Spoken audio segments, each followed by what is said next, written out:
ज्यांच्यापासून संरक्षण पाहिजे तेच आता आरक्षण मागायला लागले। म्हणजे मराठा समाज किंवा पुढारलेला वर्ग याच्यापासून ह्या दलित ओबीसी समाजाला संरक्षण पाहिजे। सरकारचं डोकं ठिकाण्यावर आहे का? प्रश्न असा आहे की आरक्षणातूनच सगळ्या समस्या सुटतील हे खरं नाही, हे सरकारला पण माहिती आहे। धनगर समाज आता एनटी मध्ये आहे, भटक्यांमध्ये येतो, पण त्यांना स्थानिक स्वराज्य संस्थेच्या निवडणुका लढता येतात, पण विधानसभा आणि लोकसभेच्या मिळत नाही संधी। आपण भटके असून सुद्धा आदिवासी कॅटेगरीमध्ये जर आपण गेलो तर विधानसभा लोकसभेच्या सुद्धा संधी मिळते। आरक्षणाचं आकर्षण एवढे की सगळ्या जाती समूहाला वाटतं की ते आपल्याला सुरक्षितता देत। 1994 ला पवार साहेबांना नाही जमलं, 31 वर्ष झाले किती आयोग नेमले, ओबीसीचे आयोग झाले, राणे समिती झाली, एसीबीसी ईसीबीचा, अजून आम्ही मराठा समाजाला मागासवर्गीय ठरू शकत नाही आणि त्याच्यात समावेश करू शकत नाही। मग 94 ला पवार साहेब कसे करू शकले असते?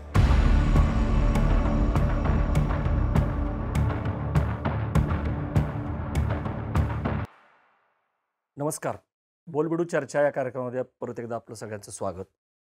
मराठा आरक्षणाचा जो मुद्दा आहे त्याच्यावरती मनोज जरांगे पाटील यांनी मुंबईमध्ये आंदोलन केलं, त्याच्यानंतर त्याची यशस्वी सांगता झाली असं सांगितलं गेलं।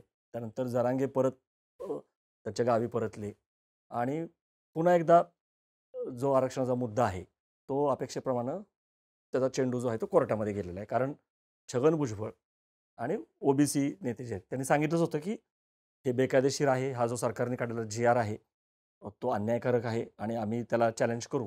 त्यानुसार आता परत एकदा मराठा आरक्षणाचा मुद्दा जो आहे तो कोर्टामध्ये पोचलेला आहे। गेल्या अनेक वर्ष आपण बघतोय की मराठा आरक्षणाची जी मागणी आहे त्यावेळेस आंदोलन होतात, चर्चा होते, उपोषणं वगैरे होतात आणि त्यानंतर कोर्टबाजी वगैरे पण होते आणि पुन्हा एक प्रकारे जैसे थे अशी स्थिती असते। आता ही सगळी जी सामाजिक घुसळण सुरू आहे याच्यामध्ये एक फार महत्त्वाचा मुद्दा आहे, तो म्हणजे भलं कशामध्ये आहे। म्हणजे जे आरक्षणाचे वेगवेगळे प्रवर्ग आहेत, EWS आहे, ज्याच्यातून मराठा समाज आता खूप बाहेर पडलेला आहे। मग एसीबीसीचं जे वेगळं आरक्षण आहे जे दिलेलं आहे ते योग्य आहे का? का जी मागणी सातत्याने की ओबीसी म्हणजे मराठा हा ओबीसीच आहे, कुणबी आहे, सरसकट आरक्षण द्या, हे सगळं आपण परत एकदा चर्चा करणार आहोत। त्याचे वेगवेगळे पैलू आहेत आणि चर्चेसाठी या सगळ्या विषयाचा अभ्यास असणारे, अभ्यासू भूमिका मांडणारे आणि सातत्याने भलं कशामध्ये आहे मराठा समाजाचं, हे ओबीसी आरक्षण मिळण्यामध्ये आहे का EWSचं आरक्षण घेण्यामध्ये आहे, एक प्रकारे प्रागतिक भूमिका ज्याला म्हणतो आपण ती मांडणारे असे अभ्यासू कार्यकर्ते प्रवीण गायकवाड आपल्यासोबत आहेत। जय जिजाऊ जय शिवराय। त्यांचं मी स्वागत करतोय चर्चेमध्ये। प्रवीण गायकवाड यांची अजून काही ओळख करून द्यायची कारण नाही। सर, सातत्याने गेल्या अनेक वर्ष तुम्ही भूमिका मांडता आहात, आपण सगळे बघतोय आणि परत परत मी जसं म्हटलं की भलं कशात आहे नेमकं मराठा समाजाचं? म्हणजे आरक्षण सामाजिकदृष्ट्या, शैक्षणिकदृष्ट्या जो मागास आहे, म्हणजे आरक्षणाचा जो घटनेतला जो बेस आहे तो आपल्याला माहिती आहे, म्हणजे ते जातीवरती आधारित आहे। पण असं असताना आर्थिक निकषावरती जे आरक्षण आहे तेच परत एकदा महत्त्वाचं ठरताना दिसतंय। म्हणजे मी का हा मुद्दा उपस्थित करतोय, ताजे निकाल आलेत MPSCचे, त्याच्यामध्ये परत तेच दिसून आलेलं आहे। आपण सगळे कट ऑफ वगैरे बघतोय, तुम्ही जी भूमिका परत परत मांडताय, पण आपण सुरुवात तिथून करूयात की नेमकं फायदेशीर काय आहे मराठा समाजाकरता, त्याचं भलं कशात आहे? कसं आहे की देशामध्ये आरक्षण सुरू झालं 1950 नंतरच राज्यघटना लागू झाली आणि त्याला आपण अधिकृत स्वतंत्र भारतातलं आरक्षण म्हणू शकतो। त्यातलं 340 जे कलम आहे ते महत्त्वाचं आहे की इतर मागासवर्गीयांसाठी आयोग नेमावा। ते 340 आहे, 341 आहे, 342 आहे। 341 मध्ये शेड्यूल कास्ट आणि नंतर शेड्यूल ट्राईब्स। शेड्यूल कास्ट आणि शेड्यूल ट्राईब्सच्या जाती निश्चित होत्या, त्या ब्रिटिश काळामध्येच निश्चित झाल्या। त्यावेळेस कमिशन नेमलं होतं की आदिवासी जाती कुठल्या आहेत, गावकुसाच्या बाहेर राहणाऱ्या, आणि अस्पृश्य जाती कुठल्या आहेत, तेही गावकुसाच्या बाहेर राहणार। त्यामुळे 341, 342 शेड्यूल कास्ट शेड्यूल ट्राईब्समध्ये कुणालाही आरक्षण मिळण्याची शक्यता नाही। तशी कुणी मागणी करत असेल ती आज तरी ती शक्य नाही। आता राहिला ओबीसीचा प्रश्न। तर 340 कलम ओबीसीचं जे म्हणतं, तर मग कोण मागासवर्गीय ठरवायचं, तर त्याचा आधार असा घेतला कालेलकर आयोगाने पहिल्यांदा की सामाजिकदृष्ट्या आणि शैक्षणिकदृष्ट्या मागासलेला समाज। तर तो पहिला आयोग आहे 1953-1955चा। त्याच्यात 2299 जाती होत्या पहिल्या आयोगामध्ये। त्याचा आधार घेऊन नंतर काही राज्यांमध्ये आरक्षण झालेले जे आपल्याकडं ओबीसींना 10% 1967 पासून मिळत होतं आणि भटक्या विमुक्तांना 4% मिळत होतं. आता काय झालं की सरसकट कालेलकर आयोग लागू करायला त्यावेळेसच्या काँग्रेस सरकारने नकार दिला. त्याचे अनेक कारण आहेत, त्याच्यावर खूप विस्तारित बोलते, पण ते लागू नाही झालं.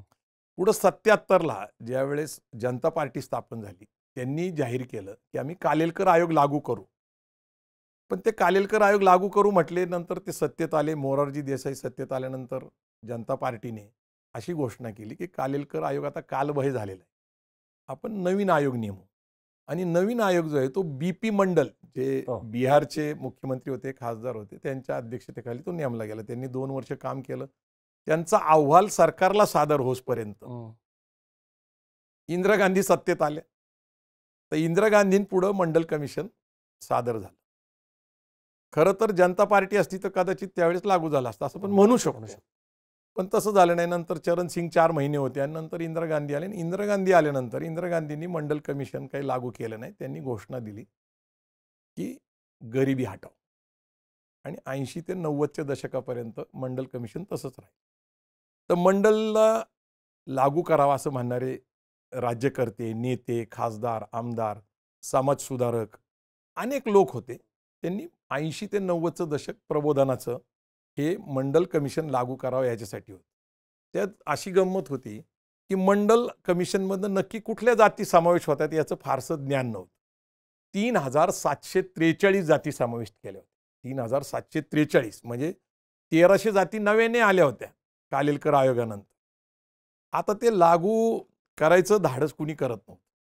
व्ही.पी. सिंग हे भारतीय जनता पार्टीच्या मदतीने जनता दलाचं सरकार स्थापन केलं होतं. त्याचे ते पंतप्रधान होते. त्यांच्या काही सहकाऱ्यांनी म्हणजे समाज कल्याण मंत्री त्यावेळेस रामविलास पासवान होते, त्यांच्याबरोबर लालू प्रसाद यादव होते, मुलायम सिंग यादव होते, म्हणजे लोहियावादी विचारसरणीचे लोक त्यांच्याबरोबर होते.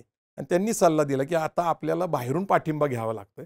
जर आपण मंडल कमिशन लागू केलं तर 52% ओबीसी हे जनता दलाला जोडले जातील, आणि दलित समाजातला वर्ग आपल्याला जोडायचा असेल तर बाबासाहेबांना भारतरत्न दिलं पाहिजे आणि ॲट्रॉसिटी कायदा लागू केला पाहिजे. मी थोडंसं याची पार्श्वभूमी सांगतोय. बरोबर आहे. आणि हे सांगत असताना त्यावेळेस व्ही.पी. सिंगांचं सरकार सत्तेत असताना त्यांनी मंडल कमिशन लागू केलं आणि भारतीय जनता पार्टीने त्यांचा पाठिंबा काढून घेतला आणि ते सरकार कोसळलं. नंतर चंद्रशेखरचं सरकार आलं, 4.5 महिन्याचं, त्याला राजीव गांधींनी बाहेरून पाठिंबा दिला होता. पण मंडल कमिशन लागू झालं होतं. पण मंडल कमिशन लागू झाल्यानंतर ते गेलं कोर्टात. 27 लोकांनी मंडल लागू करू नये याच्यासाठी आक्षेप नोंदवले वेगवेगळ्या प्रकारचे. त्याच्यामध्ये इंदिरा साहनी ज्या वकील होत्या ह्याच्यामध्ये सुप्रीम कोर्टामध्ये, त्यांचं प्रथम नाव असल्यामुळे इंदिरा साहनी विरुद्ध भारत सरकार. आता त्याच्यातनं एक निकाल आला 94 साली, 93-94ला तो निकाल आलेला आहे. आणि त्याच्यामध्ये मंडल कमिशन लागू करायला 52% जाती निश्चित होत्या. पण मग सुप्रीम कोर्टाने मर्यादा घातली की 50%च्या वर जाता येणार नाही. ही पहिली मर्यादा आली 50%ची. दुसरं क्रिमिलियर आलं, ज्यांचं उत्पन्न 2 लाखापेक्षा जास्त, म्हणजे तुम्ही ओबीसी जरी असला पण उत्पन्न 2 लाखापेक्षा जास्त असेल तर तुम्हाला ते आरक्षणाचा लाभ घेता येणार नाही. आणि तिसरं की ज्यांना ओबीसी मध्ये समावेश व्हायचे तर त्याच्यासाठी राज्यस्तरीय आयोग नेमावा. नवीन काही जाती समावेश करायचे असेल तर राज्यस्तरीय आयोग नेमावा, आणि त्या आयोगाला अधिकार 2 प्रकारचे दिले: जाती वगळण्याची, सक्षम जात असेल त्याच्यामध्ये तर, आणि समावेश करण्याची नव्याने. तर तो आयोग स्थापन झाला. महाराष्ट्रात सुद्धा तो आयोग स्थापन झाला. तोपर्यंत काय झालं होतं, 80 ते 90चं दशक मुख्यतः दलित चळवळीतल्या लोकांनी मंडल कमिशन उचलून धरलं होतं. त्याचे आंदोलनं झाली, मंडल लागू करा वगैरे, म्हणजे जागृती झाली होती. आणि गमतीची भाग असा आहे की ओबीसीच्या आत्ताच्या अनेक जाती त्या मंडल कमिशनच्या आंदोलनाच्या विरोध होत होते, कारण त्यांना माहीतच नव्हतं की याचा लाभ आपल्याला मिळणार. इतकं अज्ञान होतं मंडलबद्दल. आता मंडल लागू झालं. महाराष्ट्रामध्ये 180 जाती होत्या त्यावेळेस. आता काय झालं की 90च्या दशकामध्ये मराठा महासंघ नावाची संघटना एकच होती पहिली. 80 ते 90च्या दशकामध्ये मराठा महासंघ सक्रिय होतं. अण्णासाहेब पाटलांनी पहिला मोर्चा काढला मुंबईमध्ये 22 मार्च 1982.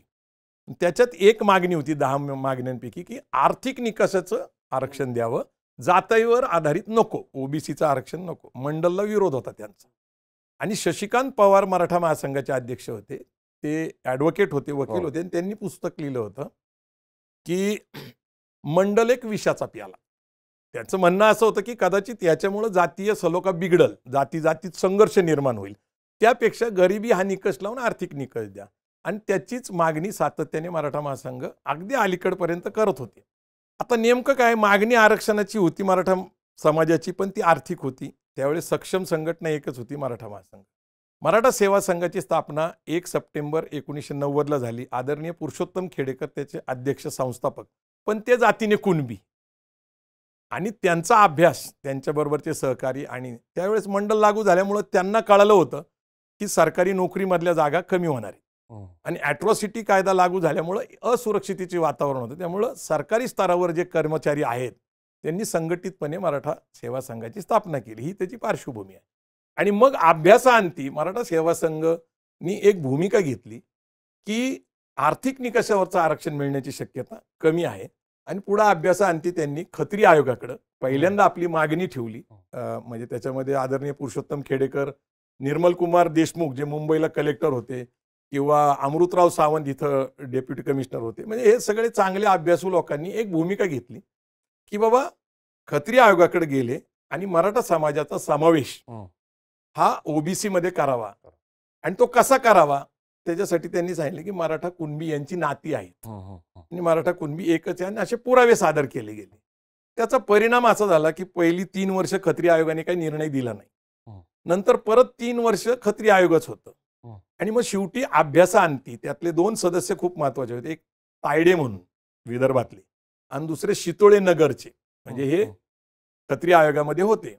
तर सरसकट मराठा समाजाला कुणबी म्हणून आरक्षणाचा लाभ देणं शक्य नाही. मग त्यावेळेस 83वी जात जी आहे ही याच्यामध्ये उपजात म्हणून मराठा कुणबी, कुणबी मराठा, कारण मराठा कुणबी एक असल्याचं मांडणी झाली होती. आणि अभ्यासाअंती त्यांनी ती दुरुस्ती केली. 83वी जात कुणबीमध्ये मराठा कुणबी, कुणबी मराठा. आणि याचा GR हा सुशील कुमार शिंदे मुख्यमंत्री होते, त्यांनी काढला. त्यावेळेस केंद्रामध्ये UPAचं सरकार होतं, पवार साहेब त्यावेळेस कृषी मंत्री होते. मी एक ती पार्श्वभूमी का सांगतो की काही राजकीय पदर आहेत त्याला. तर सुशील कुमार शिंदेने ते लागू केला आणि त्या पद्धतीने ते पुढे गेलं. आता आमचं चळवळीत काम सुरू होतं, संभाजी ब्रिगेडचं, छावा संघटनेचं, मराठा सेवा संघाचं, मराठा महासंघाचं. आता कुणबी जातीमध्ये मराठा कुणबी, कुणबी मराठा आलं म्हणजे तांत्रिक दृष्ट्या मराठाचा समावेश झाला. तुम्ही नीट लक्षात घ्या, वाईस वारसा, मराठा कुणबी, कुणबी मराठा, याचा अर्थ मराठा समावेश झालेला आहे. तर कुणी काही म्हणू शकतं, पण तांत्रिक दृष्ट्या समावेश झाला, सरसकट समावेश झालेला नाही. तुम्हाला मराठा आज नोंद असेल आणि पूर्वीची नोंद कुणबी असेल, असं जर तुम्ही प्रूव्ह करू शकला, व्हॅलिडिटी जर तुम्हाला मिळेल, तर त्याचा लाभ मिळेल, हा त्याचा अर्थ आहे. म्हणजे पुण्यामध्ये 12 नगरसेवक हे कुणबी म्हणून इथं झाले. आताचे केंद्रीय मंत्री मुरली मोहोळ हे जे आहेत हे कुणबी म्हणूनच नगरसेवक, नंतर महापौरांनंतर आता मंत्री. हे मी का उदाहरणासाठी सांगतो की त्याच्या तांत्रिक गोष्टी समजल्या पाहिजे. बरोबर. आता मराठा समाजाच्या सरसकट समावेशासाठी प्रयत्न सुरू झाला. कुणबी मराठा, मराठा कुणबी याचा अर्थ दोन्ही एकच आहे. मग कुणबी आलं तर मग मराठा का नाही, हा प्रश्न सामाजिक चळवळीत उपस्थित झाला. मग या अनुषंगाने मी एकदा न्यायमूर्ती PB सावंत जे इंदिरा साहनी विरुद्ध भारत सरकार यामध्ये जज होते सुप्रीम कोर्टाचे, आणि त्या सगळ्या निर्णय प्रक्रियेचं त्यांना ज्ञान होतं. पण मी त्यांना घरी भेटायला गेलो, माझे त्यांचे अत्यंत कौटुंबिक संबंध होते. मी त्यांना एकदा सल्ला विचारला की आम्ही आता सरसकट मराठा समाजाच्या समावेशासाठी प्रयत्न करतो, तर ते किती यशस्वी होऊ शकतो. तर त्यांनी असं सांगितलं की मराठा हा खुल्या वर्गातला आहे, खुल्या वर्गातला आहे, कुणबी ओबीसी मध्ये. आता तुम्ही नातेसंबंध वगैरे सांगता, ही गोष्ट खरी आहे, पण साधारणपणे ज्यांच्यापासून संरक्षण पाहिजे तेच आता आरक्षण मागायला लागले. म्हणजे मराठा समाज किंवा पुढारलेला वर्ग याच्यापासून ह्या दलित ओबीसी समाजाला संरक्षण पाहिजे. आता तेच आरक्षणात जायचा ज्यावेळेस प्रयत्न करतात, तर त्यांनी सांगितलं की सगळ्यांनाच आरक्षण म्हणजे कुणालाच आरक्षण नाही, आरक्षण नल एंड नील होईल. खुल्या वर्गातच जाती नाही, औचित्यच राहणार नाही. आरक्षण नल एंड नील होईल, म्हणजे आरक्षणाचा काही अर्थच राहणार नाही, औचित्यच राहणार नाही. तर मी ते समजून घेतलं. पण प्रबोधनासाठी बहुजन समाजामध्ये प्रबोधनासाठी मग मी मराठी शूद्र नावाचं पुस्तक लिहिलं, आरक्षण नावाचं पुस्तक लिहिलं, आणि आता जो गॅझेटची चर्चा चालू झाली तर ते गॅझेटची पानं त्याच्यात लावलेली आहेत. सगळे गॅझेटची पानं त्यात लावलेली आहेत. त्यातलं उदाहरणासाठी सांगतो, ते एक गॅझेटमध्ये लिहिलेलं आहे की Shivaji was a Kunbi and rajas of Baroda and Gwalior are said to be of the same race. Maratha and Kunbi forms the same race, एकाच जातीचे किंवा शेती करणारे लोक कुणबी आहेत.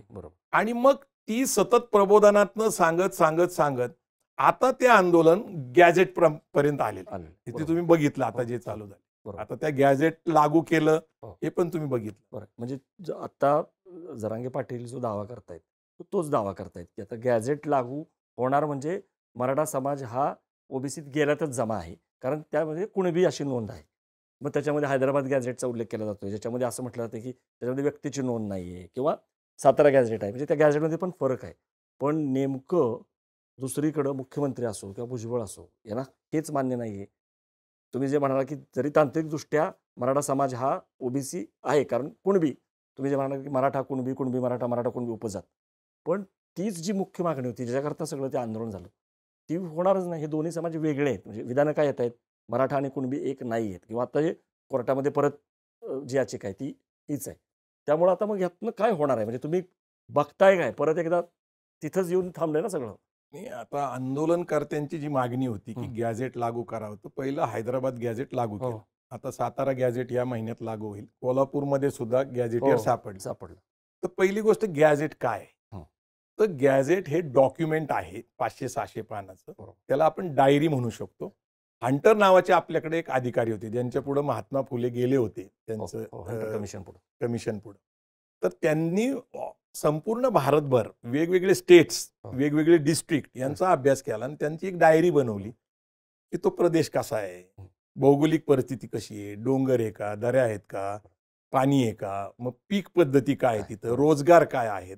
आणि मग 1881 ते 1931 5 वेळा भारतामध्ये जातीय जनगणना झालेली आहे. आणि त्या जनगणनेमध्ये कुठल्या जातीची किती संख्या आहे, कुठल्या जातीची किती संख्या आहे ती गॅझेटमध्ये दिसते. तर आता हैदराबाद गॅझेटमध्ये एखाद्या प्रदेशा एक भाग असेल समजा किंवा एखादा जिल्हा असेल, तर त्या जिल्ह्यामध्ये किती लोक कुणबी आहेत, किती लोक मराठा आहेत, किती लोक माळी आहेत, किती लोक धनगर आहेत, किती लोक महार आहेत, किती लोक सांबार आहेत, अशी त्याच्यामध्ये माहिती आहे. त्यावेळेच्या लोकसंख्येप्रमाणे आणि त्यावेळेच्या जातीच्या लोकसंख्येप्रमाणे तेवढा आहे. गॅझेटचा फक्त फायदा एवढाच आहे की जे मराठवाड्यामध्ये पूर्वी आपण म्हणत होतो कुणबी नाहीत, त्या गॅझेट म्हणून हे सिद्ध झालं की तिथं कुणबी होते आहेत. आता कुणबी कोण हा जो शोध घ्यायचा आहे, तर त्याच्या त्या अडचणी होत्या. तर शिंदे समिती नेमली होती. शिंदे समितीने तो अभ्यास केला. साधारण कुणी म्हणतं 2.25 लाख सापडल्या नोंदी, कुणी म्हणतं 2,70,000, काही 2,80,000 म्हणतात. ते सगळ्या महाराष्ट्रात म्हणतात. त्यातल्या सगळ्यात कमी नोंदी 48,000 मराठवाडा असं म्हटलं ते. तसे सापडल्या म्हणतात. म्हणजे कुणबी असल्याच्या पूर्वीच्या नोंदी सापडल्या, ते सरकारने प्रयत्न केले. आता त्याच्यानंतरचा जो टप्पा आहे ना तो व्हॅलिडिटीचा आहे. म्हणजे तुम्हाला कास्ट व्हॅलिडिटीचा आहे. तर तुम्हाला कुणबी म्हणून प्रमाणपत्र मिळालं किंवा ठीक आहे तुमचं आहे. पण आता कास्ट व्हॅलिडिटीच्या अटी खूप जटिल आहेत. एक तर 1967 पूर्वीचा पुरावा पाहिजे, तुमची वंशावळ पाहिजे, तुमच्या वंशावळामध्ये कुणीतरी नातेवाईक रक्ताचा हा कुणबी असला पाहिजे, आणि 4 नातेवाईक तुमचे प्रथम हे तुमचे कुणबी असले पाहिजे. आणि मग तशा प्रकारची व्हॅलिडिटी झाली तर तो कुणबीचा आरक्षणाचा लाभ घेऊ शकतो. पण मराठा म्हणून नाही, तर कुणबी म्हणून. आज तुमची जात मराठा आहे, पण पूर्वीचा तुमचा संपूर्ण इतिहास तुम्हाला दाखवावा लागेल, नातेसंबंध दाखवायला लागतील कुणबी म्हणून, तर कुणबी म्हणून मिळेल. आणि अशा प्रकारच्या अलीकडे 5,500 सर्टिफिकेट मिळाल्याचं मी ऐकतोय. अशा पद्धतीची म्हणजे तुम्ही म्हणताय की प्रमाणपत्र किंवा जे ॲफिडेव्हिट आहे, जो कोणी नातेवाईक आहे त्याने ॲफिडेव्हिट दिलं की बाबा हे माझे नातेवाईक आहेत आणि मिळणार. पण मग याचा अर्थ जरांगे जे म्हणतात की हैदराबाद गॅझेट लागू झालं की सगळा मराठवाडा सरसकट ओबीसी किंवा कुणबी, हे काय खरं नाही याचा अर्थ. नाही, मूळ विषय काय आहे की गॅझेट आहे ना, ह्याच्याबद्दल एक समस्या आहे. आता सुद्धा आपण सुरुवातीला सांगितलं की ते हायकोर्टात चॅलेंज झालं. आजच मला कळलं की वीरवैश्य समाजाने चॅलेंज केलं. कोणीही करल, जे ओबीसीच्या जातीमध्ये व्यक्ती करल किंवा नेता करल किंवा अन्य कोणीतरी करल. तर ते गॅझेट जे आहे हे हायकोर्टात तो जो GR काढलेला आहे तो हं. टिकणार का, हा पहिला हा प्रश्न. पहिला प्रश्न. हा पहिला प्रश्न.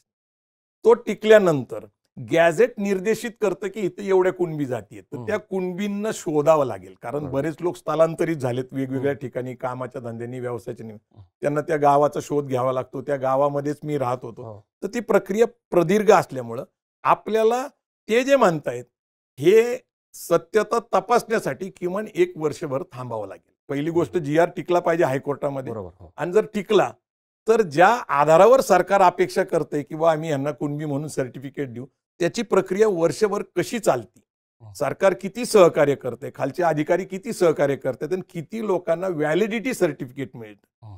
हे पाहिल्यानंतर नक्की कळेल की आपल्याला किती लोकांना कुणबी म्हणून आरक्षणाचा लाभ मिळाला.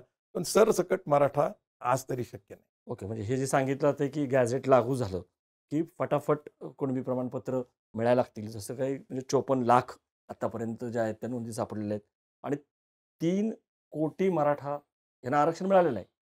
असं पण जरांगेंनी सांगितलं. बरोबर ना? म्हणजे 54 लाख नोंदी आतापर्यंत ज्या मिळालेल्या आहेत गॅझेटच्या पहिल्यापासून, म्हणजे त्याच्यामध्ये पंजाबराव देशमुखांनी जे काम केलं तो पण आकडा आहे. विदर्भातले, विदर्भातले, खानदेशातले, हो. कोकणातले सगळे. विदर्भ आणि खानदेश आलाय असं त्यांचं म्हणणं आहे की विदर्भ आणि खानदेशामध्ये याच्यात काय महत्वाचं हो. की विदर्भातल्या ज्या जाती आहेत हं. त्याचंही विभाजन आहे. मी तुम्हाला सांगतो हो. त्या 42 जाती आहेत. किरमिरे हं. नावाचे एक लेखक हं. त्यांनी पुस्तक लिहिलंय कुणबी हं. या जातीवर.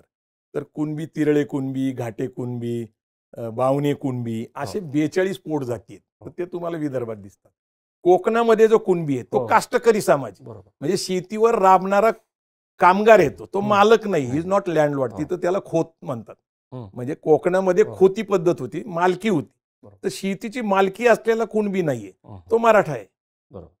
पण तिथं जो आहे तो ती वेगळी जाते. त्यांचं आणि इतर मराठा समाजाच्या किंवा इतर कुणबींचं नातं नाही. हं.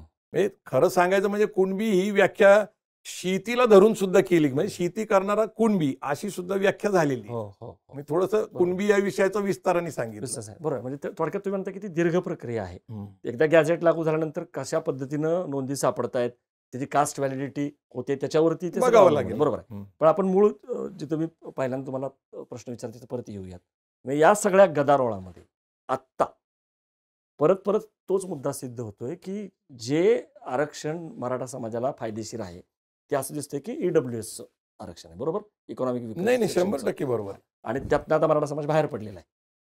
कारण नुकसान झालंय. नुकसान त्याचं, झालं नुकसान त्यांचं. झालं. कारण तुम्ही SABC तुम्हाला स्वतंत्र दिलेलं आहे. हं. त्याचं जे प्रतिबिंब आहे ते आता आपल्याला निकालांमध्ये दिसतंय. निकाल दिसायला. तर तो मुद्दा मला हे करायचा आहे की तुम्ही त्याचा कसा अर्थ लावताय? कारण त्याच्यामध्ये काय झालंय बघा, ओपनचा टक्का वाढला.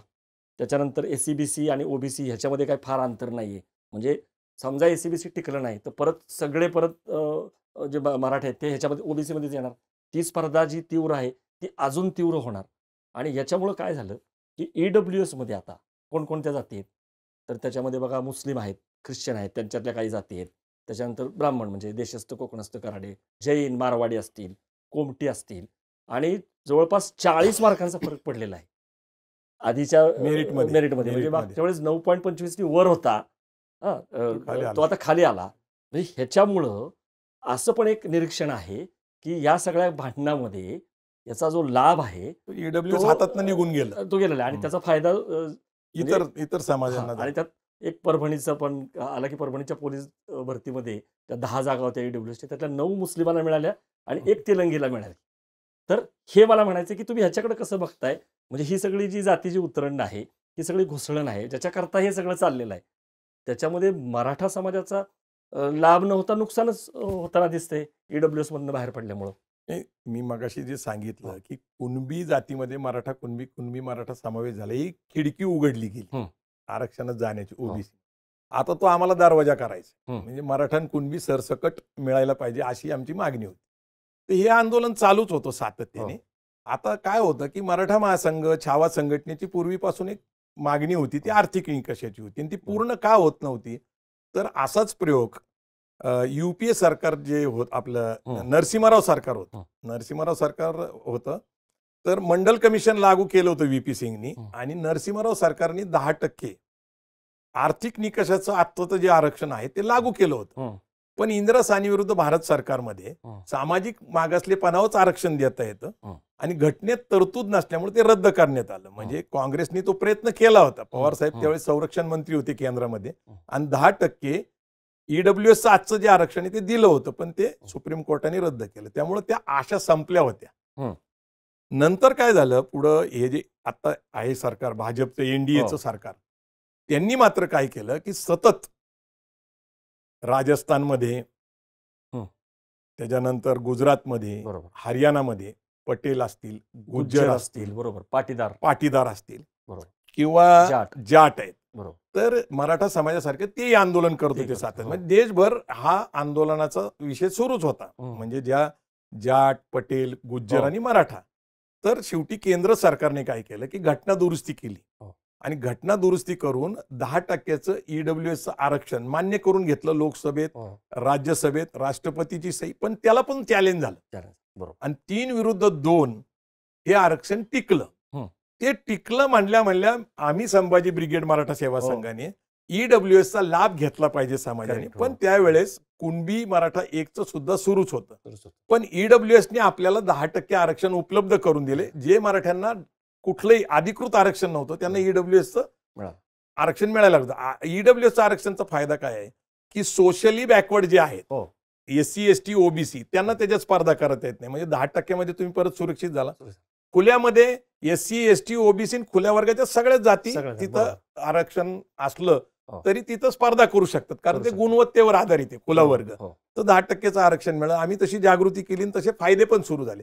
पण दुसरीकडे काय झालं की हा रेटा जो आहे मराठा समाजाचा, संघटनेचा, की बाबा ओबीसी मध्येच जायचंय, तर त्याच्यासाठी मग ईडब्ल्यूएस आलं होतं. आपलं ESBC पृथ्वीराज चव्हाणांनी नारायण राणे समितीच्या माध्यमातून दिलं होतं. नंतर देवेंद्र फडणवीसांनी 2016च्या मराठा क्रांती मोर्चानंतर ACBC दिलं होतं, सोशली एज्युकेशनली बॅकवर्ड क्लास.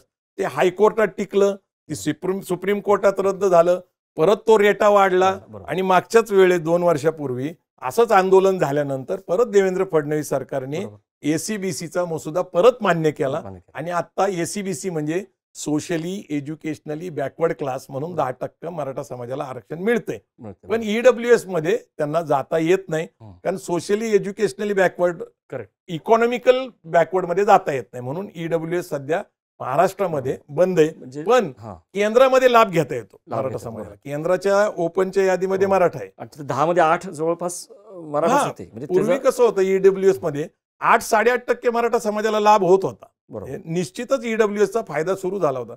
पण काय झालेलं आहे की ओबीसी मध्ये जाण्याचा अट्टहास, ओबीसी मध्ये मराठा कुणबी एक असल्याचं हे प्रदीर्घ काळ चाललेलं 25-30 वर्षाचं आंदोलन, आणि त्यातनंच मग आपल्याला शिक्षणामध्ये फायदा होतो, सरकारी नोकरी मिळते.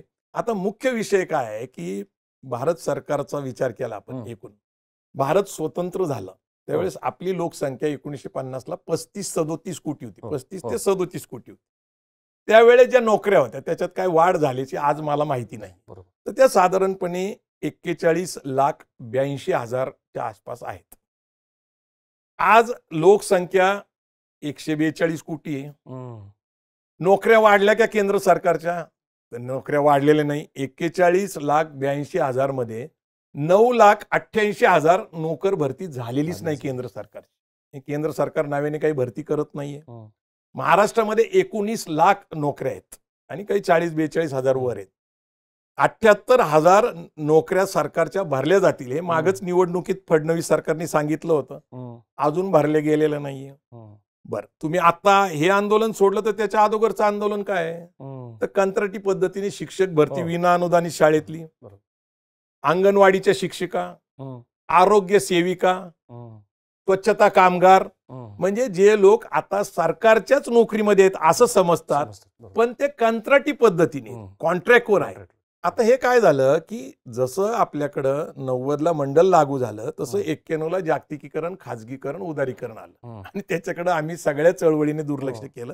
जगाचे व्यवसायासाठी, उद्योगासाठी, व्यापारासाठी, शिक्षणासाठी दरवाजे उघडले.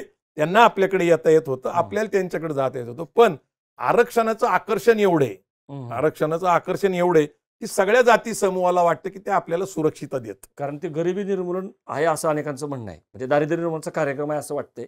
आता मला इथं प्रश्न विचारायचा तोच आहे की हे सगळं काय सांगतायत जरांगे किंवा सगळेजण की गरजवंतांचा लढा, बरोबर? म्हणजे जे हानी झाली शेतीचे तुकडे पडले, शेती परवडत नाही किंवा नोकऱ्या नाही आहेत. तर हा सगळा जो तरुण आहे मराठा तरुण, म्हणजे ज्याच्यामुळे त्याची लग्न पण होत नाहीत, शेतकऱ्याच्या मुलाला मुली पण मिळत नाहीत. हा सगळा सामाजिक प्रश्न बनले. त्याच्या मुळाशी आर्थिक हे सगळं दारिद्र्य आहे. तर फी माफ होईल, ॲडमिशन मिळेल, हे सगळं दाखवलं जातंय. पण ह्याच्यामध्ये खरंच ओबीसी आरक्षणाचा जो आग्रह धरलेला आहे, तर त्याच्यामध्ये लोकांचं म्हणणं आहे की ते राजकीय आरक्षणासाठी त्याचा फायदा आहे. शिक्षण आणि नोकऱ्या तुम्ही जसं म्हणताय की त्या एकतर कमी होत आहेत आणि त्याचा फायदा तर याच्यामध्ये होतोय, ईडब्ल्यूएस मध्ये होतोय, ओबीसी मध्ये कुठं होतोय? नाही, मग सगळं जे आरक्षणाचं केंद्रबिंदू जे झालेलं आहे ना, ते खरं बघितलं तर अगदी बहुसंख्य लोकांच्या अपेक्षा काय आहेत? तर उत्तम दर्जेदार माफक दरात शिक्षण मिळावं, जे सरकारी शाळा कॉलेजेसमध्ये मिळतं. आता सरकारी शाळेमध्ये माफक दरात मिळतं, पण मराठी शाळेमध्ये आता मुलंच टाकली जात नाही. बरोबर. इन्फ्रास्ट्रक्चर बघितलं तुम्ही, म्हणजे अगदी पुण्यामध्ये महापालिकेचं, जिल्हा परिषदेच्या शाळा, पंचायत समितीच्या शाळा अत्यंत उत्तम दर्जाच्या शाळा आहेत, बिल्डिंग चांगल्या आहेत, ग्राउंड आहे खेळायला. पण आता कल गेलाय इंग्लिश मीडियम स्कूल. बरोबर. मराठी मीडियम मध्ये तुम्ही बघितलं इन्फ्रास्ट्रक्चर उत्तम आहे, पगार उत्तम आहेत, कारण तुम्हाला सरकारच्या नियमाप्रमाणे नोकरी मिळते. त्यामुळे 7वा वेतन आयोग लागू आहे, 80,000 ते 1.5 लाख पगार आहे सरकारच्या याच्यामध्ये. आणि खाजगीमध्ये विना अनुदानित इंग्लिश मीडियम स्कूलमध्ये एक तर ग्राउंडचा पत्त्या नाही, अदर ऍक्टिव्हिटीज नाही, शिक्षकांना 10,000 ते 15,000 रुपयावर नोकरी मिळते. आणि कल सगळा इंग्लिश मीडियमकडे. सरकार काय ते बदलायला तयार नाहीये, शैक्षणिक धोरण बदलायला तयार नाही. शैक्षणिक धोरणाबरोबर बजेट शिक्षणाचं वाढवलं पाहिजे. कोठारी समिती नेमली गेली होती आणि त्यांनी सांगितलं की शिक्षणाचं बजेट हे 6% न्यायला पाहिजे, जे महाराष्ट्र सरकारचं 1.5-2% वर नाही. याच्या बाबतीत आम्ही अजितदादा पवारांना भेटून सांगितलं होतं की शिक्षणाचा जो बोजा आहे तो वाढवला पाहिजे. म्हणजे माझं व्यक्तिगत मत काय आहे की सरकार जे सरकारी शाळा कॉलेज आहेत त्यांना अनुदान देते, तिथल्या शिक्षकांना पगार देते, तिथला खर्च करते आणि म्हणून तिथलं फीचं स्ट्रक्चर कमी आहे. दुसरीकडे खाजगीमध्ये सगळा खर्च त्यांनाच करावा लागतो, बिल्डिंग त्यांनाच बांधायला लागते, अनुदान घ्यावं लागतं किंवा डोनेशन घ्यावं लागतं. तर त्यांना अनुदानित करा, त्यांना तो बॅकअप द्या आणि फीचं स्ट्रक्चर जे फीचं स्ट्रक्चर खाजगीचं आणि सरकारी हे एक झालं पाहिजे. म्हणजे तुम्ही जर बीजे मेडिकल मध्ये गेला तर एमबीबीएसचा विद्यार्थी 1,00,000-1.25 लाखामध्ये एमबीबीएस होतो. खाजगीमध्ये 1 कोटी रुपये लागतात, शिवाय डोनेशन 25 लाखाचं. तेच तुम्ही इंजिनिअरिंग कॉलेजमध्ये गेला तर 4-4.5 लाख रुपये तुम्हाला हे लागतात, फी लागते. 30-25 हजारामध्ये तुम्हाला सरकारीमध्ये होती. म्हणजे तुम्ही फी स्ट्रक्चरमध्ये खूप तफावत आहे मोठी. तर फीचं स्ट्रक्चर एक केलं पाहिजे. सगळ्यांना शिक्षणामध्ये तरी समान संधी, समान न्याय आणि समान पातळीवर त्यांना फी स्ट्रक्चर असलं पाहिजे. एक. दुसरं, बेरोजगारीचं प्रमाण वाढलेलं आहे. सरकार सांगते 40% बेरोजगारी. म्हणजे एम्प्लॉयमेंट एक्सचेंजकडे जे लोक शिकलेले आहेत ते नोकरी मागतात, त्यांचं प्रमाण 40%. ज्यांनी मागितली नाही ते अजून जास्त असते. एकीकडे सरकारी नोकऱ्या नव्याने भरती होत नाही, खाजगी नोकऱ्या नवीन तयार होत नाहीये आणि सरकारकडे कुठलीही अशी योजना नाहीये की यांना काय काम द्यावं. म्हणजे स्किल डेव्हलपमेंटचा आपल्याकडे प्रोग्राम नाहीये. परदेशामध्ये अनेक संधी आहेत ज्याच्याबद्दल आपण ऐकतोय. आता जपानमध्ये संधी आहे 5-6 लाख लोकांसाठी, जर्मनीमध्ये आहे, इटलीमध्ये आहे. आता एक गंमत अशी की आम्ही याच्या बाबतीत जागृती करताना आरक्षणाकडून अर्थकारणाकडे हा विषय घेतला आम्ही. म्हणजे ईडब्ल्यूएसचं आरक्षण आल्यानंतर ईडब्ल्यूएसचा लाभ घ्यावा आणि ज्यांना कुणबी मिळतं त्यांनी ओबीसीचा घ्यावा, असं भूमिका घेऊन आम्ही आरक्षणाकडून अर्थकारणाकडे काम सुरू केलं. आम्ही अहद ऑस्ट्रेलिया, तहत कॅनडा, अवघा मुलूक आपला. आता जगभर उद्योग, व्यवसाय, नोकरी, शिक्षणासाठी आपल्या लोकांनी जायला पाहिजे. म्हणजे गुजराती समाजाचा डाटा माझ्याकडे आहे, तर गुजराती समाजाचे 60 लाख लोक हे परदेशात स्थायिक झालेले आहेत. अलीकडे द गुजराती नावाचं पुस्तक आलंय सलील त्रिपाठींचं, तर ते सांगतात भारताच्या बाहेर पटेल कम्युनिटी गुजरातची प्रचंड व्यवसायानिमित्त बाहेर गेलेली आहे. राजस्थानमध्ये मारवाड प्रांतातले अनेक लोक व्यवसायासाठी गेलेले आहेत. मग तुम्ही जाट लोक, सीख लोक हे पंजाब आणि कॅनडामध्ये गेलेले दिसतात. तामिळ लोक आता अमेरिकेमध्ये 2 नंबर स्थायिक झालेले दिसतात. दक्षिणेच्या राज्याचं बघितलं, Singapore, Malaysia, Thailand, Cambodia, Vietnam इथं व्यापारासाठी गेलेले हे तमिळ लोक आहेत. त्यांना चट्टीनाड म्हणतात. आणि केरळचे लोक हे गल्फ कंट्रीमध्ये एका शहरामध्ये 50% आहेत. म्हणजे भारतामध्ये रेमिटन्स म्हणून हं. 125 अब्ज डॉलर येतात असं निर्मला सीतारामननी अर्थसंकल्पात सांगितलं. 125 कोटी लोक. मग आता आपल्याकडे नोकऱ्या तयार होत नाही, लोक परदेशात जायला पाहिजे. माझं म्हणणं आहे की सरकारचं डोकं ठिकाण्यावर आहे का? प्रश्न असा आहे की आरक्षणातनंच सगळ्या समस्या सुटतील बरोबर हे खरं नाही, हे सरकारला पण माहिती आहे. बरोबर मग शिक्षणाच्या उपाययोजना करायला, बजेट वाढवायला घटनेत दुरुस्ती करायला लागते का? काही कायदा करायला लागतो का? काहीच नाही. मंत्रिमंडळाने निर्णय घ्यायचा, बजेट वाढवायचं. चांगलं दर्जेदार शिक्षण, स्किल डेव्हलपमेंटचं शिक्षण द्यायला सरकारला कुणी अडवले? आणि स्किल डेव्हलपमेंटचे हाताला रोजगार लगेच मिळणारे जर कोर्सेस आपण करू शकलो तर रोजगाराचा प्रश्न स्वयंरोजगारात रूपांतरित होईल. पण सरकार कुठल्याही प्रकारच्या हालचाली करायला तयार नाही. आरक्षणाचा उपयोग आपण जे म्हणताय ते राजकारणासाठी कसा केला जातो? तर 19% ओबीसी आरक्षण, एनटी, व्हीजेएनटी हे 4 कप्पे आहेत. पण हे कशासाठी आहेत? शिक्षण आणि नोकरीसाठी कप्पे आहेत. पण 27% ओपन, 27% मध्ये ओपन सगळ्या ओबीसीच्या जाती येतात. म्हणजे ओपन म्हणजे कॅटेगरी नाही, ओबीसीच्या सगळ्या जाती 27%. म्हणजे त्यांना स्थानिक स्वराज्य संस्थेमध्ये नगरसेवक होता येतं, जिल्हा परिषद सदस्य, पंचायत समिती सदस्य आणि त्याचबरोबर जिल्हा परिषद अध्यक्ष, पंचायत समिती सभापती, महापौर, नगराध्यक्ष. तर हे त्यांना पाहिजेच. नेमकं काय होतं की कुणबी म्हणून जर त्याच्यात मराठा समाजाचा माणूस स्पर्धक म्हणून आला तर हे त्यांचा विरोध आहे. आता धनगर समाजामध्ये जे एसटीकडे जायचं एक वाटचाल सुरू आहे, तर त्याच्यामध्ये सुद्धा तोच आहे की आदिवासी समाज जो आहे त्यांना विधानसभा आणि लोकसभेमध्ये रिझर्वेशन आहे. शेड्यूल कास्ट, शेड्यूल ट्राईबला विधानसभा आणि लोकसभेमध्ये आरक्षण आहे. पण धनगर समाज आता एनटी मध्ये आहे, भटक्यांमध्ये येतो.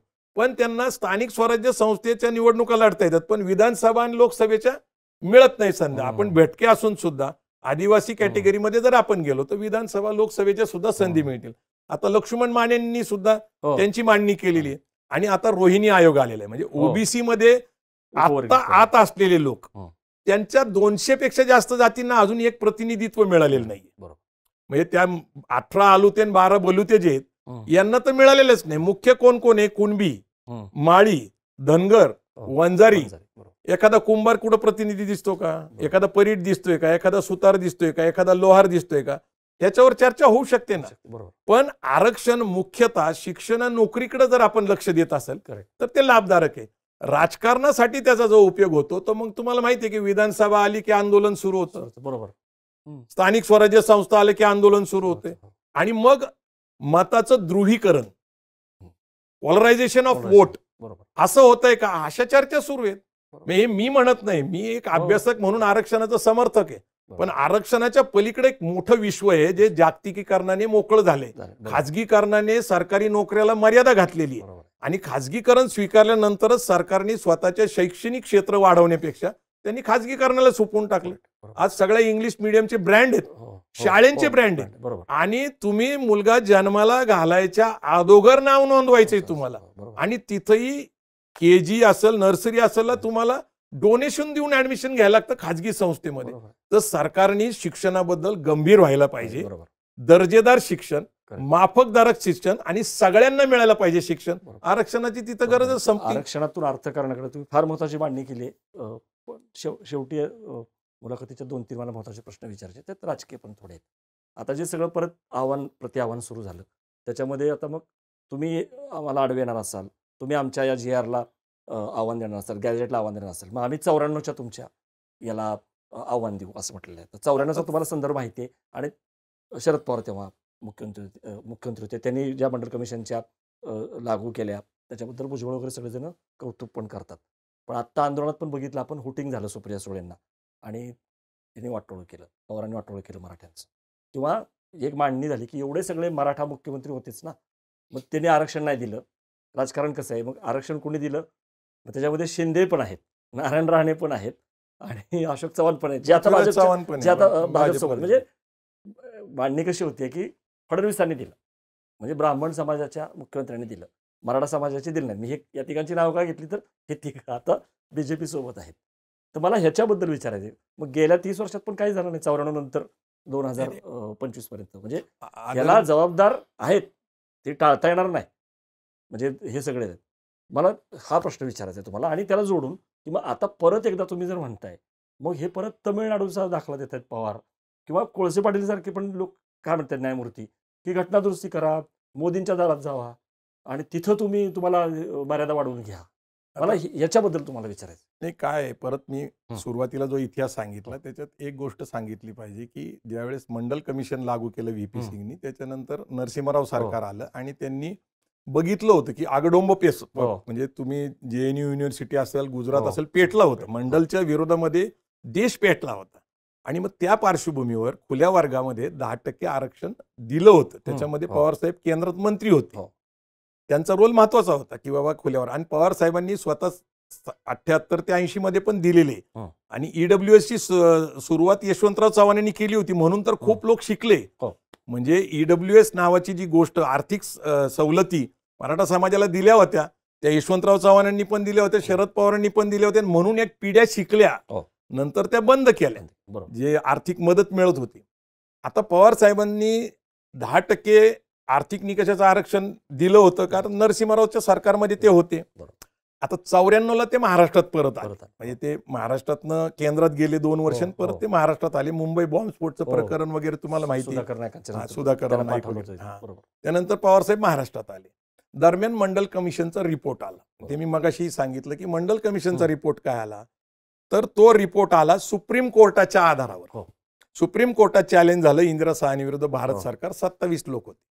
आता त्यातनं सुप्रीम कोर्टाने निर्देशित केलं की आरक्षण कसं लागू करायचं ओबीसीचं. करायला पाहिजे का, ते म्हणले नाही केलं पाहिजे. मग कसं केलं पाहिजे, तर त्याला नियम लावले. एक नियम काय लावला की 52% ओबीसी जाती दिसतात, 3743 म्हणजे 6000 जाती आहेत, तर त्याचा अर्थ होतो की 52% ओबीसी जाती आहेत देश स्तरावर. महाराष्ट्रात थोडंसं टक्केवारी कमी जास्त होईल. 52% ओबीसींना 52% आरक्षण मिळणार नाही. आता ती मागणी कशी आहे, तर ती मागणी आहे की शेड्यूल कास्ट शेड्यूल ट्राईबच्या एकूण जातीच्या लोकसंख्येचा जो वर्ग तयार होतो त्याच्या 100% त्यांना आरक्षण मिळतं. म्हणजे 15% बरोबर SC आणि 7.5% ST, म्हणजे त्यांची जेवढी लोकसंख्या आहे तेवढं आरक्षण त्यांना मिळतं. पण इथं मात्र 50%ची मर्यादा आली. आता 50%ची मर्यादा का आली, तर घटनेमध्ये डॉक्टर बाबासाहेब आंबेडकरांना प्रश्न विचारला गेला होता की बाबा अशा प्रकारचं आरक्षण दिलं तर समतेच्या तत्वाला बाधा येते. तर बाबासाहेब आंबेडकर काय म्हणले, समता हे आमच्या पिरेंबलचं महत्वाचं हे, समता, बंधुता, न्याय, स्वातंत्र्य हा आमचा उद्देश आहे. तर समतेला बाधा येणार नाही कारण आरक्षण हे अपवाद आहे, आणि आरक्षण हे अपवाद असल्यामुळं ते नियमापेक्षा मोठा होऊ शकत नाही. नियम काय आहे की देशामध्ये समता प्रस्थापित करणं, आणि म्हणून आरक्षण 49.5% पेक्षा जास्त जाऊ शकत नाही. अपवादात्मक स्थितीमध्ये करता येईल, पण ते 49.5 आहे आणि 50.5 खुला वर्ग आहे, म्हणजे अर्ध्या पॉईंटनी जास्त आहे. हे नियम आहे, हा कायदा आहे. आरक्षण हे का, तर समता प्रस्थापित करायची, तर दबलेल्या समाजाला समतेच्या बरोबरी आणायचं, म्हणजे बरोबरीला आणायचं असेल तर त्याला हात द्यायला पाहिजे, म्हणून ते अपवाद आहे. आरक्षण हे अपवाद आहे, म्हणून सुप्रीम कोर्टाने त्याचा आधार घेतला. घटना समितीतील चर्चेचा 50%चं पहिली मर्यादा घातली. दुसरं काय झालं की ह्या सगळ्या जाती इतक्या वर्षाच्या कालखंडामध्ये 90 पर्यंत, म्हणजे 50 ते 90 म्हणजे जवळपास 30 वर्ष होऊन गेली, 40 वर्ष झाली. आता 40 वर्षात काही प्रगती केली असेल त्यांनी, म्हणून प्रगती असलेल्या झालेल्या लोकांनी ओबीसी वर्गात क्रिमिलेअर आलं, जे SC ST ना नाही. SC ST ना नाही, इथं क्रिमिलेअर आलं, म्हणजे 2 लाखपेक्षा जास्त उत्पन्न असेल आणि जरी ओबीसी असेल तर तुम्हाला आरक्षण मिळणार नाही. आणि नव्याने कुठल्या जाती समावेश करायचा असेल तर आयोग नेमावा म्हणून सांगितलं, राज्यस्तरीय ओबीसीचा आयोग, जो महाराष्ट्रातला पहिला आयोग. हे युती सरकार स्थापन झाल्यानंतर आला तो खत्री आयोग. आता पवार साहेबांनी जो GR 23 मार्च 1994ला, 23 मार्च खूप महत्वाचा आहे. अण्णासाहेब पाटील त्या दिवशी गेले. अण्णासाहेब पाटील 1982ला 23 मार्च हा त्यांचा पुण्यतिथी दिन आहे, म्हणजे त्या दिवशी ते वारले. 23 मार्च 1994ला ज्यावेळेस ते GR काढतात त्यावेळेस अण्णासाहेबांना श्रद्धांजली म्हणूनच काढतायत पवार साहेब. पण अण्णासाहेबांची आर्थिक निकषाची मागणी पूर्ण होत नाही, ही गोष्ट खरी आहे.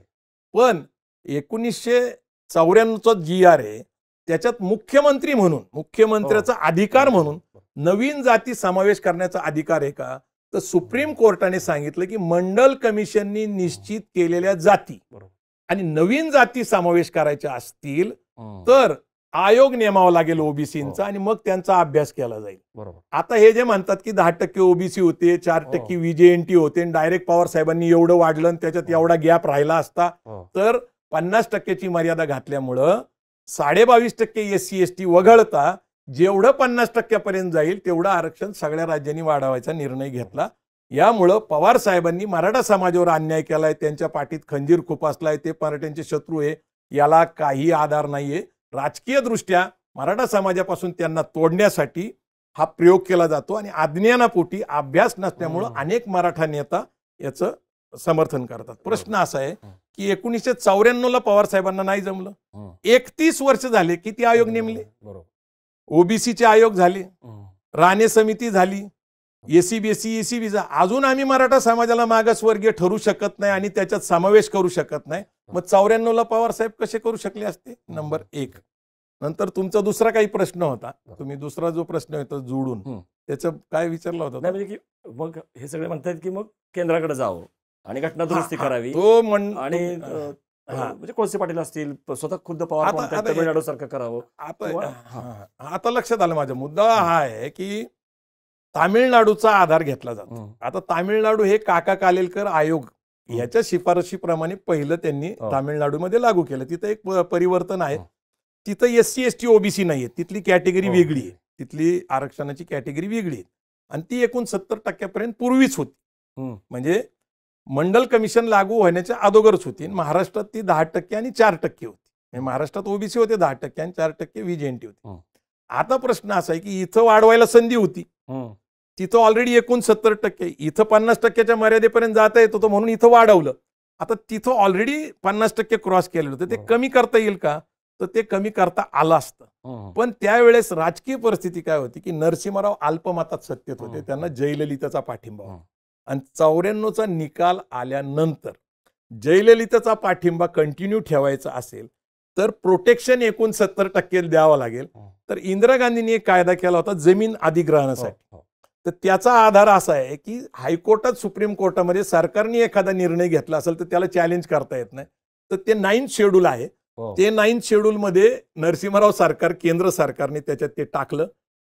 तामिळनाडूमध्ये क्वांटिफाईड डाटा, अभ्यासपूर्ण ह्याच्या समर्थनार्थी दिला, एकदम परफेक्ट दिला आणि ते आरक्षण अजून टिकू नये, पण सुप्रीम कोर्टात चॅलेंज दे, म्हणजे टांगती तलवार आहे. दुसरी गोष्ट, इंदिरा गांधीचा 9वं शेड्यूल जे आहे हे सुद्धा सुप्रीम कोर्टात चॅलेंज आहे, कारण ते सुप्रीम कोर्टाच्या अधिकाराला ओव्हररूल करतं. त्यामुळं 9th शेड्यूल चॅलेंज आहे, तामिळनाडूचं चॅलेंज आहे. तर मग समस्या अशी आहे की तामिळनाडूच्या धर्तीवर जाण्यासाठी जरी ठरवलं आपण घटना दुरुस्ती करायची तर तो प्रयोग झाला ना. 10% EWS हे का आलं? जर सोशल बॅकवर्डनेसचं आरक्षण वाढवता येत असतं तर जाट, गुज्जर, पटेल, मराठा जी मागणी करत होते तर ते 60% नेता आलं असतं. मग वेगळी तरतूद का आली? EWS इकॉनॉमिकल वीकर सेक्शन आहे, लक्षात. आणि हे वर्ग आहे, वर्ग आणि सेक्शन हे दोन वेगळ्या गोष्टी आहेत. म्हणून 10%चं EWS आरक्षण हे घटना दुरुस्ती करून आलं ना. मग त्यावेळेस वाढवता आलं असतं का? तर ते वाढवता येत नाही, कारण आपल्याला परत घटना समितीतल्या चर्चेत जावं लागेल. घटना चर्चेमध्ये EWS आलं त्याचं कारण आर्थिक निकष, तो निकषच वेगळा आहे. आणि सामाजिक मागासलेपणा हा अपवादात्मक स्थितीमध्ये सामाजिक मागासलेल्या लोकांना पुढारलेला बरोबर आणायचे, हा अपवाद आहे. अपवादाला उदाहरण करता येणार नाही, नियम करता येणार नाही. त्यामुळे 50%ची मर्यादा सुप्रीम कोर्ट रिजेक्ट करेल. जरी घटना दुरुस्ती झाली तर त्याच्यावर बराच डिबेट होईल. त्यामुळे घटना दुरुस्ती हा त्याच्यावर पर्याय नाही. त्यामुळे ह्याला कोणी हात घालायला असं वाटत नाही. महाराष्ट्र धर्म ही तुम्ही पण मांडणी करताय. या सगळ्या गदारोळामध्ये परत एकदा ही चर्चा सुरू झालेली आहे की म्हणजे जो यशवंतराव चव्हाणांचा तुम्ही दाखला दिला की यशवंतराव चव्हाणांनी महाराष्ट्र राज्याची स्थापना करताना त्यांना प्रश्न विचारला गेला होता, गत्रे माडखोलकर पत्रकार किंवा साहित्यिक, ज्याचा दाखला आता हाके वगैरे साहित्य संमेलनाचे अध्यक्ष होते, हाके पण दाखला देतात की हे मराठी राज्य असणार आहे का, मराठ्यांचं राज्य असणार आहे. किंवा तुम्ही ज्यांची नावं घेतली, लक्ष्मण माने, लक्ष्मण गायकवाड, ते आता मला लागलेत की या सगळ्यामुळे आता आम्ही गुदमरायला लागलो. किंवा जे भटके विमुक्त वगैरे ते पण आता या सगळ्या मराठा ओबीसी संघर्षामुळं घाबरत आहेत. काय बघताय तुम्ही? सामाजिक विण, सोशल फॅब्रिक महाराष्ट्राचं जो मुख्य मुद्दा आहे, मूळ मुद्दा आहे, तर त्याचं काय होणार आहे? काय झालंय की ज्यावेळेस भारताच्या विकासाचं मॉडेल नेहरूंनी ठेवलं, ते सरकारच्या अधीन राहून उद्योग निर्माण करायचे होते. म्हणजे त्याला सरकारच्या कंपल्शन्स होत्या, सरकारची मदत होती. अशा प्रकारचं एक विकासाचं मॉडेल, ज्याला आपण साम्यवादी कम्युनिस्ट मॉडेल होतं आपल्याकडे, म्हणून सरकारच्या अधीन राहूनच आपल्याकडे सगळं झालं. नंतर आलं खाजगीकरण. आता ह्या खाजगीकरणाने सगळे जे पूर्वीचे नियम सगळे मोडून टाकले. आता जी स्पर्धा आता निर्माण झाली, त्या स्पर्धेमध्ये आपण टिकू शकत नाही. आता तुम्ही जे म्हणताय की इथली जी सामाजिक वीण विस्कटलेली आहे, तर त्याचं कारण काय? गरिबी आहे, शेतीचे तुकडे पडलेत, परवडत नाही शेती, निसर्गाचा भरोसा नाहीये, त्या मालाला भाव मिळत नाहीये, आणि अशी संख्या 60 पेक्षा जास्त आहे. आता काय होतं की सगळ्यांनाच काय वाटतं की गावगाड्यातला तो गरीब मुलगा त्या जातीचा जरी असला तर त्याला आरक्षणातनं प्रगती करता आली किंवा शिक्षण घेता आलं, बरोबर. तर सामान्य माणसाला असं वाटतं की आरक्षणात गेल्याशिवाय मिळू शकत नाही. आणि सरकार काय करतंय? जबाबदारी झटकते. सरकार म्हणजे वेळ प्रसंगी सामाजिक वीण, आता मराठा विरुद्ध वंजारी सुरू आहे बीडमध्ये, मराठा विरुद्ध धनगर सुरू आहे, मराठा विरुद्ध ओबीसी चालू आहे, हिंदू मुस्लिम चालू आहे, हिंदू मुस्लिमचं किती वर्ष चालू आहे. महाराष्ट्र अस्वस्थ आहे. महाराष्ट्रामध्ये टोकदार अस्मिता झालेली आहे, प्रचंड टोकदार. तुम्ही हे बोलला की मी असं करल, दंड थोपटले जात आहेत. अस्वस्थ महाराष्ट्र आहे.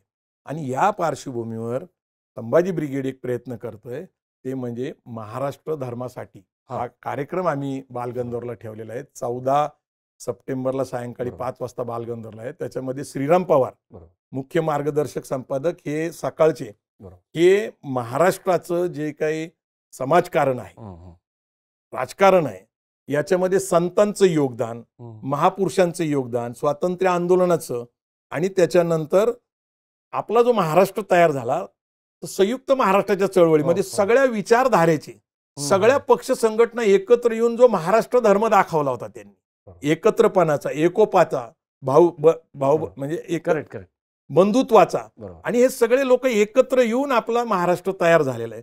तर तो महाराष्ट्र धर्म म्हणजे काय? मराठा तितुका मिळवावा, महाराष्ट्र धर्म वाढवावा. आणि सेनापती बापट म्हणतात की महाराष्ट्राविना राष्ट्र गाडाना चाले, मराठ्याविना राष्ट्र गाडाना चाले. तर मराठा ही प्रदेशवाचक शब्द आहे, पहिली गोष्ट, जो आपल्या राष्ट्रगीतामध्ये प्रदेशवाचक म्हणून आलेला आहे.